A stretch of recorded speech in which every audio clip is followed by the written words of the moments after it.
This reading by Stuart Wills. Moby-Dick by Herman Melville. Chapters 48 to 50. Chapter 48. The First Lowering.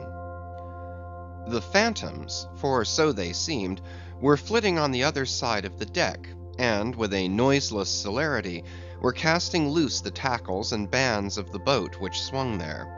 This boat had always been deemed one of the spare boats, though technically called the captain's, on account of its hanging from the starboard quarter. The figure that now stood by its bows was tall and swart, with one white tooth evilly protruding from its steel-like lips. A rumpled Chinese jacket of black cotton funereally invested him, with wide black trousers of the same dark stuff. But strangely crowning this ebonness was a glistening white pleated turban, the living hair braided and coiled round and round upon his head.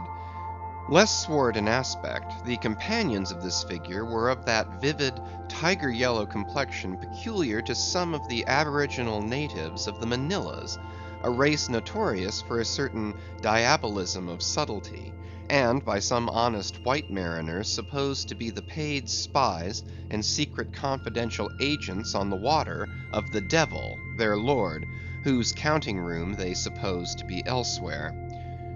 While yet the wondering ship's company were gazing upon these strangers, Ahab cried out to the white-turbaned old man at their head, "All ready there, Fedallah?"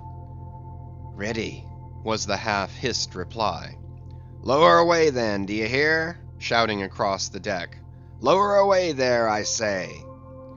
Such was the thunder of his voice, that spite of their amazement, the men sprang over the rail, the sheaves whirled around in the blocks, with a wallow the three boats dropped into the sea, while with a dexterous off-handed daring, unknown in any other vocation, the sailors, goat-like, leaped down the rolling ship's side into the tossed boats below.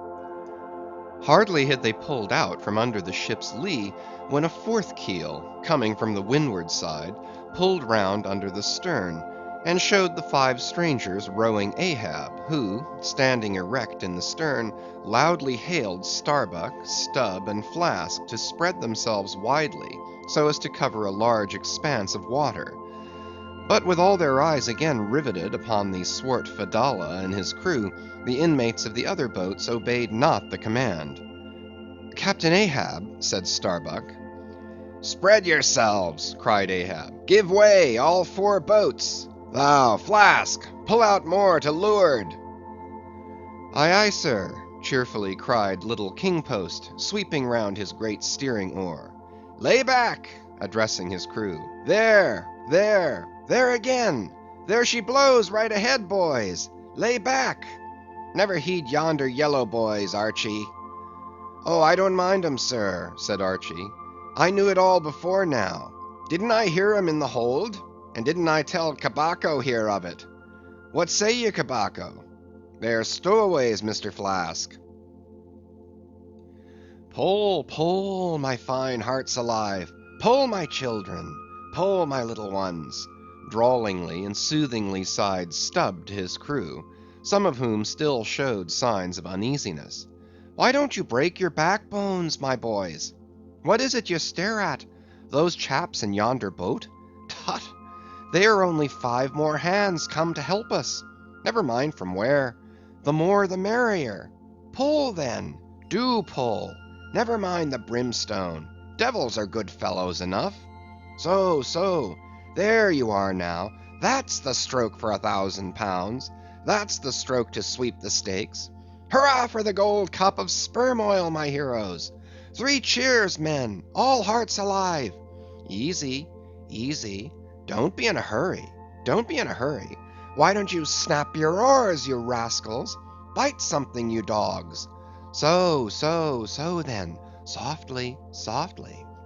That's it. That's it. Long and strong. Give way there. Give way. The devil fetch ye, you ragamuffin rapscallions. You're all asleep.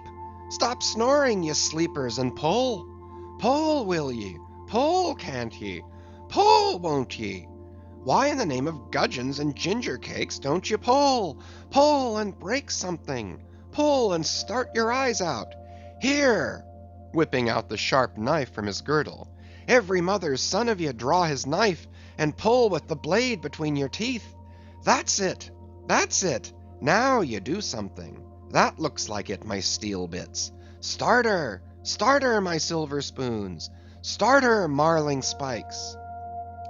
Stubb's exordium to his crew is given here at large, because he had a rather peculiar way of talking to them in general, and especially in inculcating the religion of rowing.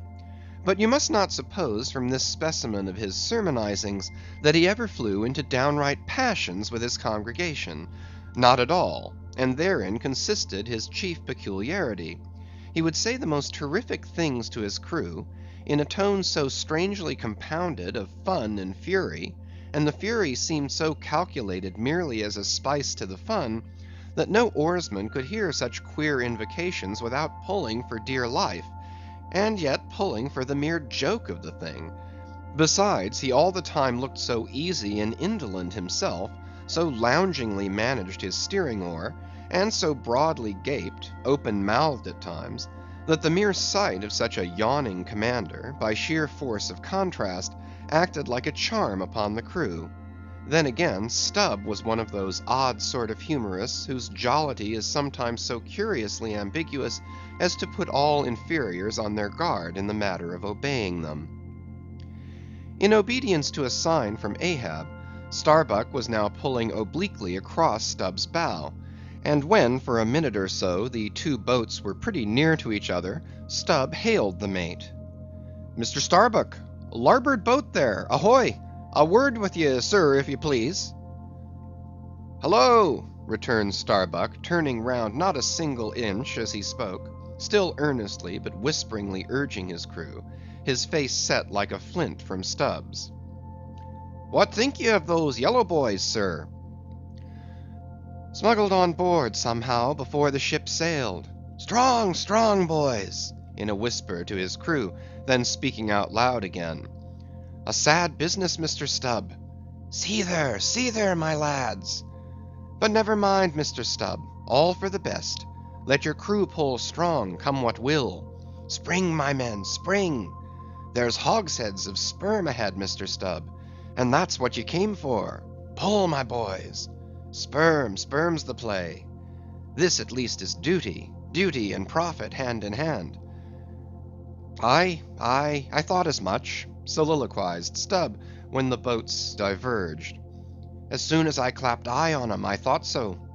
Aye, that's what he went into the afterhold for so often, as Doughboy long suspected. They were hidden down there. The white whale's at the bottom of it. Well, so be it. Can't be helped. All right, give way, men. It ain't the white whale today. Give way." Now the advent of these outlandish strangers at such a critical instant as the lowering of the boats from the deck, this had not unreasonably awakened a sort of superstitious amazement in some of the ship's company. But Archy's fancied discovery having some time previous got abroad among them, though indeed not credited then, this had in some small measure prepared them for the event. It took off the extreme edge of their wonder. So what with all this, and Stubb's confident way of accounting for their appearance, they were, for the time, freed from superstitious surmisings, though the affair still left abundant room for all manner of wild conjectures as to dark Ahab's precise agency in the matter from the beginning. For me, I silently recalled the mysterious shadows I had seen creeping on board the Pequod during the dim Nantucket dawn, as well as the enigmatical hintings of the unaccountable Elijah. Meanwhile, Ahab, out of hearing of his officers, having sighted the furthest to windward, was still ranging ahead of the other boats, a circumstance bespeaking how potent a crew was pulling him. Those tiger yellow creatures of his seemed all steel and whalebone; like 5 trip hammers they rose and fell with regular strokes of strength, which periodically started the boat along the water like a horizontal burst boiler out of a Mississippi steamer. As for Fedallah, who was seen pulling the harpooneer oar, he had thrown aside his black jacket, and displayed his naked chest with the whole part of his body above the gunwale, clearly cut against the alternating depressions of the watery horizon, while at the other end of the boat Ahab, with one arm like a fencer's thrown half backward into the air, as if to counterbalance any tendency to trip, Ahab was seen steadily managing his steering oar, as in 1,000 boat lowerings ere the white whale had torn him. All at once the outstretched arm gave a peculiar motion, and then remained fixed, while the boat's 5 oars were seen simultaneously peaked. Boat and crew sat motionless on the sea. Instantly the 3 spread boats in the rear paused on their way. The whales had irregularly settled bodily down into the blue, thus giving no distantly discernible token of the movement, though from his closer vicinity Ahab had observed it. "Every man, look out along his oars!" cried Starbuck. "Thou, Queequeg, stand up!" Nimbly springing up on the triangular raised box in the bow, the savage stood erect there, and with intensely eager eyes gazed off towards the spot where the chase had last been descried. Likewise upon the extreme stern of the boat, where it was also triangularly platformed level with the gunwale, Starbuck himself was seen coolly and adroitly balancing himself to the jerking tossings of his chip of a craft, and silently eyeing the vast blue eye of the sea. Not very far distant Flask's boat was also lying breathlessly still, its commander recklessly standing upon the top of the loggerhead, a stout sort of post rooted in the keel, and rising some 2 feet above the level of the stern platform. It is used for catching turns with the whale line. Its top is not more spacious than the palm of a man's hand, and standing upon such a base as that, Flask seemed perched at the masthead of some ship which had sunk to all but her trucks. But Little King Post was small and short, and at the same time Little King Post was full of a large and tall ambition, so that this loggerhead standpoint of his did by no means satisfy King Post. "I can't see 3 seas off. Tip us up an oar there, and let me on to that." Upon this Daggoo, with either hand upon the gunwale to steady his way, swiftly slid aft, and then erecting himself, volunteered his lofty shoulders for a pedestal. "Good a masthead as any, sir. Will you mount?" "That I will, and thank you very much, my fine fellow. Only I wish you 50 feet taller." Whereupon, planting his feet firmly against 2 opposite planks of the boat, the gigantic negro, stooping a little, presented his flat palm to Flask's foot, and then putting Flask's hand on his hearse-plumed head, and bidding him spring as he himself should toss, with one dexterous fling landed the little man high and dry on his shoulders; and here was Flask now standing, Daggoo with one lifted arm furnishing him with a breastband to lean against and steady himself by. At any time it is a strange sight to the tyro to see with what wondrous habitude of unconscious skill the whaleman will maintain an erect posture in his boat, even when pitched about by the most riotously perverse and cross-running seas. Still more strange to see him giddily perched upon the loggerhead itself under such circumstances. But the sight of little Flask mounted upon gigantic Daggoo was yet more curious, for sustaining himself with a cool, indifferent, easy, unthought of, barbaric majesty, the noble negro to every roll of the sea harmoniously rolled his fine form. On his broad back, flaxen-haired Flask seemed a snowflake. The bearer looked nobler than the rider. Though truly vivacious, tumultuous, ostentatious little Flask would now and then stamp with impatience, but not one added heave did he thereby give to the negro's lordly chest. So have I seen passion and vanity stamping the living magnanimous earth, but the earth did not alter her tides and her seasons for that. Meanwhile Stubb, the third mate, betrayed no such far-gazing solicitudes. The whales might have made one of their regular soundings, not a temporary dive from mere fright; and if that were the case, Stubb, as his wont in such cases it seems, was resolved to solace the languishing interval with his pipe. He withdrew it from his hat-band, where he always wore it aslant like a feather. He loaded it, and rammed home the loading with his thumb end, But hardly had he ignited his match across the rough sandpaper of his hand, when Tashtego, his harpooneer, whose eyes had been setting to windward like two fixed stars, suddenly dropped like light from his erect attitude to his seat, crying out in a quick frenzy of hurry, "Down, down all, and give way! There they are!" To a landsman, no whale, nor any sign of a herring would have been visible at that moment; nothing but a troubled bit of greenish white water, and thin scattered puffs of vapor hovering over it, and suffusingly blowing off to leeward, like the confused scud from white rolling billows. The air around suddenly vibrated and tingled, as it were, like the air over intensely heated plates of iron. Beneath this atmospheric waving and curling, and partially beneath a thin layer of water also, the whales were swimming. Seen in advance of all the other indications, the puffs of vapor they spouted seemed their forerunning couriers and detached flying outriders. All four boats were now in keen pursuit of that one spot of troubled water and air. But it bade fair to outstrip them; it flew on and on, as a mass of interblending bubbles borne down a rapid stream from the hills. "Pull, pull, my good boys," said Starbuck in the lowest possible, but intensest concentrated whisper to his men, while the sharp fixed glance from his eyes darted straight ahead of the bow, almost seemed as two visible needles in two unerring binnacle compasses. He did not say much to his crew, though, nor did his crew say anything to him; only the silence of the boat was at intervals startlingly pierced by one of his peculiar whispers, now harsh with command, now soft with entreaty. How different the loud little king post! "Sing out and say something, me hearties! Roar and pull, my thunderbolts! Beach me on their black backs, boys! Only do that for me, and I'll sign over to you my Martha's Vineyard plantation, boys, including wife and children, boys! Lay me on! Lay me on! Oh, Lord, Lord, but I shall go stark, staring mad! See, see that white water!"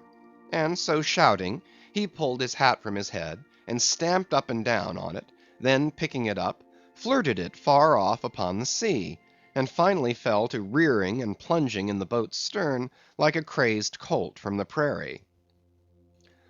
"Look at that chap now," philosophically drawled Stubb, who, with his unlighted short pipe, mechanically retained between his teeth at a short distance, followed after.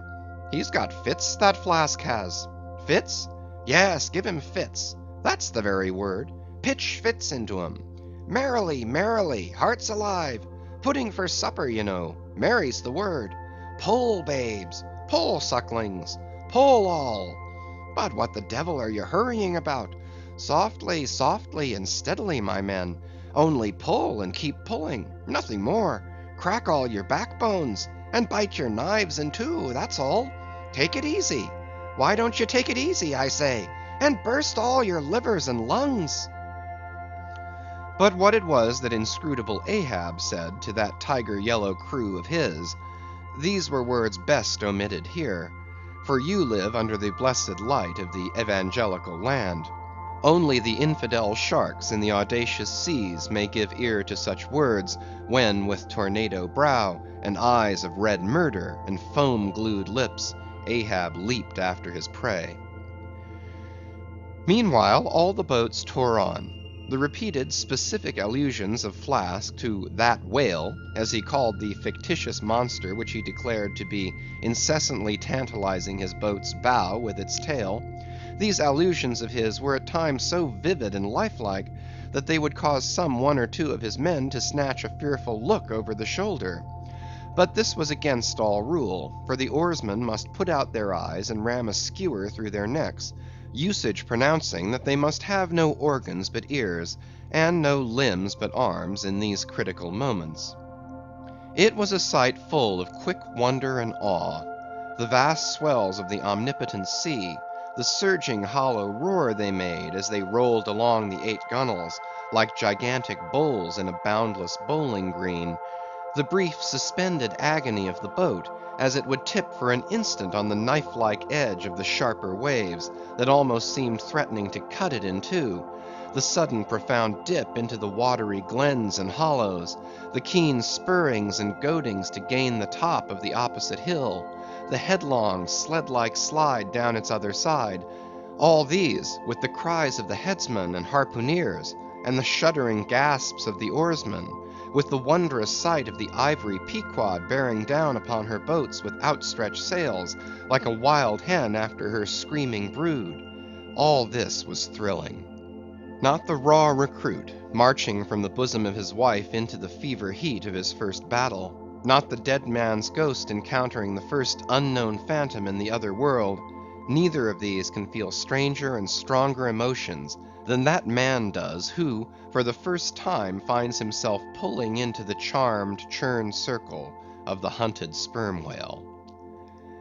The dancing white water made by the chase was now becoming more and more visible, owing to the increasing darkness of the dun cloud shadows flung upon the sea. The jets of vapor no longer blended, but tilted everywhere to right and left; the whales seemed separating their wakes. The boats were pulled more apart, Starbuck giving chase to 3 whales running dead to leeward. Our sail was now set, and with the still rising wind we rushed along, the boat going with such madness through the water, that the lee oars could scarcely be worked rapidly enough to escape being torn from the rowlocks. Soon we were running through a suffusing wide veil of mist, neither ship nor boat to be seen. "Give way, men," whispered Starbuck, drawing still further aft the sheet of his sail. "There is time to kill a fish yet before the squall comes. There's white water again. Close to! Spring!"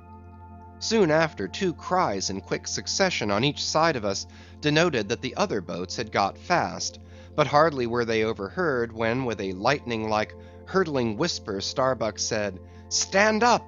and Queequeg, harpoon in hand, sprang to his feet. Though not one of the oarsmen was then facing the life and death peril so close to them ahead, yet with their eyes on the intense countenance of the mate in the stern of the boat, they knew that the imminent instant had come. They heard, too, an enormous wallowing sound, as of 50 elephants stirring in their litter. Meanwhile the boat was still booming through the mist, the waves curling and hissing around us like the erected crests of enraged serpents. "That's his hump! There! There! Give it to him!" whispered Starbuck. A short rushing sound leaped out of the boat. It was the darted iron of Queequeg. Then, all in one welded commotion, came an invisible push from astern, while forward the boat seemed striking on a ledge. The sail collapsed and exploded. A gush of scalding vapor shot up near by. Something rolled and tumbled like an earthquake beneath us. The whole crew were half suffocated as they were tossed, helter-skelter, into the white curdling cream of the squall. Squall, whale, and harpoon had all blended together, and the whale, merely grazed by the iron, escaped. Though completely swamped, the boat was nearly unharmed. Swimming round it, we picked up the floating oars, and lashing them across the gunwale, tumbled back to our places. There we sat up to our knees in the sea, the water covering every rib and plank, so that to our downward gazing eyes the suspended craft seemed a coral boat grown up to us from the bottom of the ocean.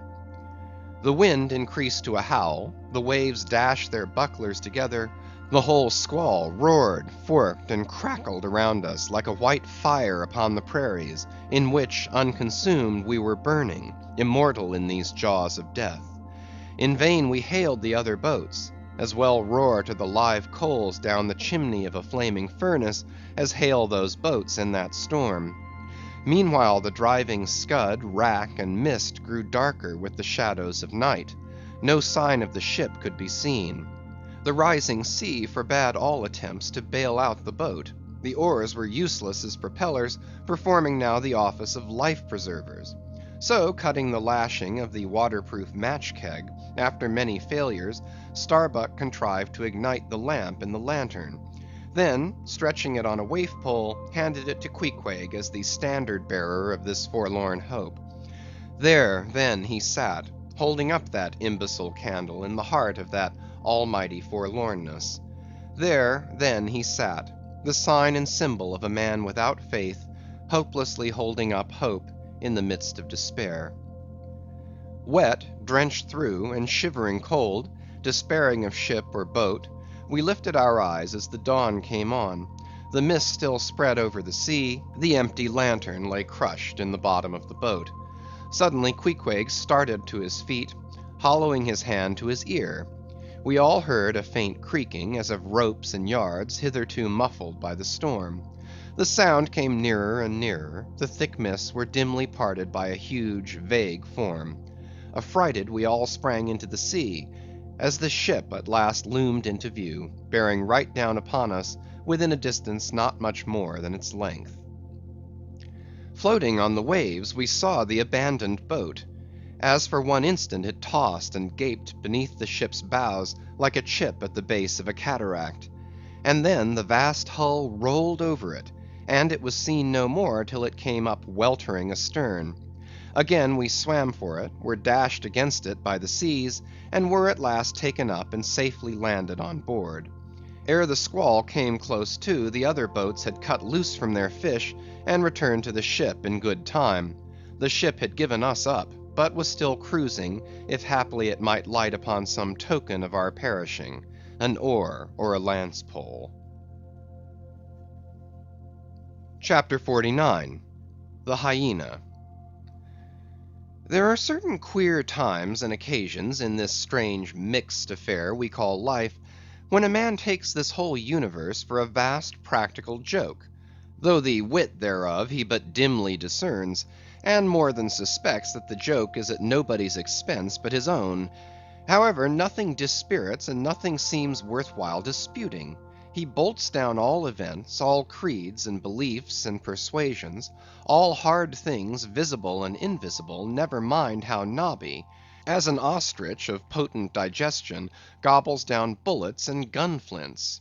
And as for small difficulties and worryings, prospects of sudden disaster, peril of life and limb, all these, and death itself, seem to him only sly, good-natured hits, and jolly punches in the side bestowed by the unseen and unaccountable old joker. That odd sort of wayward mood I am speaking of comes over a man only in some time of extreme tribulation. It comes in the very midst of his earnestness, so that what just before might have seemed to him a thing most momentous, now seems but a part of the general joke. There is nothing like the perils of whaling to breed this free and easy sort of genial desperado philosophy, and with it I now regarded this whole voyage of the Pequod, and the great white whale its object. "Queequeg," said I, when they had dragged me, the last man, to the deck, and I was still shaking myself in my jacket to fling off the water, "Queequeg, my fine friend, does this sort of thing often happen?" Without much emotion, though soaked through just like me, he gave me to understand that such things did often happen. "Mr. Stubb," said I, turning to that worthy, who buttoned up in his oil jacket, was now calmly smoking his pipe in the rain, "Mr. Stubb, I think I have heard you say, that of all whalemen you ever met, our chief mate, Mr. Starbuck, is by far the most careful and prudent. I suppose, then, that going plump on a flying whale with your sail set in a foggy squall is the height of a whaleman's discretion." "Certain. I've lowered for whales from a leaking ship in a gale off Cape Horn." "Mr. Flask," said I, turning to little King Post, who was standing close by, "you are experienced in these things, and I am not. Will you tell me whether it is an unalterable law in this fishery, Mr. Flask, for an oarsman to break his own back, pulling himself back foremost into death's jaws?" "Can't you twist that smaller?" said Flask. "Yes, that's the law. I should like to see a boat's crew backing water up to a whale face foremost. Ha, ha! The whale would give them squint for squint, mind that." Here, then, from three impartial witnesses, I had a deliberate statement of the entire case. Considering, therefore, that squalls and capsizings in the water, and consequent bivouacs on the deep, were matters of common occurrence in this kind of life; considering that at the superlatively critical instant of going on to the whale, I must resign my life into the hands of him who steered the boat, oftentimes a fellow who, at that very moment, is in his impetuousness upon the point of scuttling the craft with his own frantic stampings; considering that the particular disaster to our own particular boat was chiefly to be imputed to Starbuck's driving onto his whale almost in the teeth of a squall, and considering that Starbuck, notwithstanding, was famous for his great heedfulness in the fishery; considering that I belonged to this uncommonly prudent Starbuck's boat; and finally considering in what a devil's chase I was implicated touching the white whale; taking all things together, I say, I thought I might as well go below and make a rough draft of my will. Queequeg, said I, come along. You shall be my lawyer, executor, and legatee. It may seem strange that of all men, sailors should be tinkering at their last wills and testaments, but there are no people in the world more fond of that diversion. This was the 4th time in my nautical life that I had done the same thing.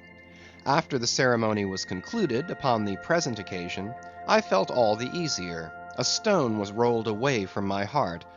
Besides, all the days I should now live would be as good as the days that Lazarus lived after his resurrection; a supplementary clean gain of so many months or weeks, as the case might be.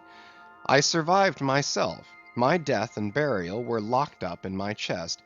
I looked round me tranquilly and contentedly, like a quiet ghost with a clean conscience sitting inside the bars of a snug family vault. Now then, thought I, unconsciously rolling up the sleeves of my frock, here goes for a cool, collected dive at death and destruction, and the devil fetch the hindmost. Chapter 50. Ahab's Boat and Crew. Fedallah. "Who would have thought it, Flask?" cried Stubb. "If I had but one leg, you would not catch me in a boat, unless maybe to stop the plug hole with my timber toe. Ha! He's a wonderful old man." "I don't think it so strange, after all, on that account," said Flask. "If his leg were off at the hip, now, it would be a different thing; that would disable him. But he has one knee, and a good part of the other left, you know." "I don't know that, my little man. I never yet saw him kneel." Among whale-wise people it has often been argued whether, considering the paramount importance of his life to the success of the voyage, it is right for a whaling captain to jeopardize that life in the active perils of the chase. So Tamerlane's soldiers often argued with tears in their eyes whether that invaluable life of his ought to be carried into the thickest of the fight. But with Ahab the question assumed a modified aspect. Considering that with 2 legs man is but a hobbling wight in all times of danger; considering that the pursuit of whales is always under great and extraordinary difficulties; that every individual moment, indeed, then comprises a peril; under these circumstances, is it wise for any maimed man to enter a whale boat in the hunt?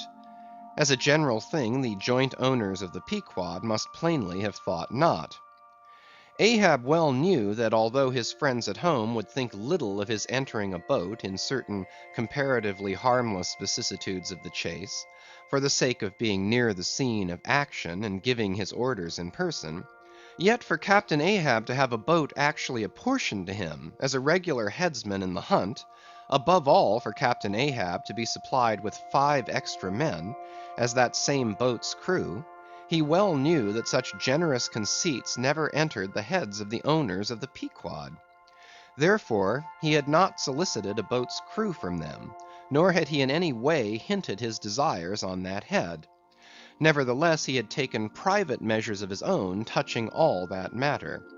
Until Archy's published discovery, the sailors had little foreseen it; though to be sure when, after being a little while out of port, all hands had concluded the customary business of fitting the whale boats for service; when some time after this Ahab was now and then found bestirring himself in the matter of making thole pins with his own hands for what was thought to be one of the spare boats, and even solicitously cutting the small wooden skewers which, when the line is running out, are pinned over the groove in the bow; when all this was observed in him, and particularly his solicitude in having an extra coat of sheathing in the bottom of the boat, as if to make it better withstand the pointed pressure of his ivory limb, and also the anxiety he evinced in exactly shaping the thigh board, or clumsy cleat as it is sometimes called, the horizontal piece in the boat's bow for bracing the knee against in darting or stabbing at the whale, when it was observed how often he stood up in that boat with his solitary knee fixed in the semicircular depression in the cleat, and with the carpenter's chisel gouged out a little here and straightened it a little there, all these things, I say, had awakened much interest and curiosity at the time. But almost everybody supposed that this particular preparative heedfulness in Ahab must only be with a view to the ultimate chase of Moby-Dick, for he had already revealed his intention to hunt that mortal monster in person. But such a supposition did by no means involve the remotest suspicion as to any boat's crew being assigned to that boat. Now, with these subordinate phantoms, what wonder remained soon waned away, for in a whaler wonders soon wane. Besides, now and then such unaccountable odds and ends of strange nations come up from the unknown nooks and ash holes of the earth to man these floating outlaws of whalers, and the ships themselves often pick up such queer castaway creatures, found tossing about the open sea on planks, bits of wreck, oars, whaleboats, canoes, blown off Japanese junks, and what not, that Beelzebub himself might climb up the side and step down into the cabin to chat with the captain, and it would not create any unsubduable excitement in the forecastle. But be all this as it may, certain it is, that while these subordinate phantoms soon found their place among the crew, though still, as it were, somehow distinct from them, yet that hair-turbaned Fedallah remained a muffled mystery to the last. Whence he came in a mannerly world like this, by what sort of unaccountable tie he soon evinced himself to be linked with Ahab's peculiar fortunes, nay, so far as to have some sort of half-hinted influence, heaven knows. But it might have been even authority over him. All this none knew. But one cannot sustain an indifferent air concerning Fedallah. He was such a creature as civilized domestic people in the temperate zone only see in their dreams, and that but dimly, but the like of whom now and then glide among the unchanging Asiatic communities, especially the Oriental Isles to the east of the continent, those insulated, immemorial, unalterable countries, which even in these modern days still preserve much of the ghostly aboriginalness of the earth's primal generations, when the memory of the first man was a distinct recollection, and all men his descendants, unknowing whence he came, eyed each other as real phantoms, and asked of the sun and the moon why they were created, and to what end. When though, according to Genesis, the angels indeed consorted with the daughters of men, the devils also, add the uncanonical rabbins, indulged in mundane amours. End of chapters 48 to 50.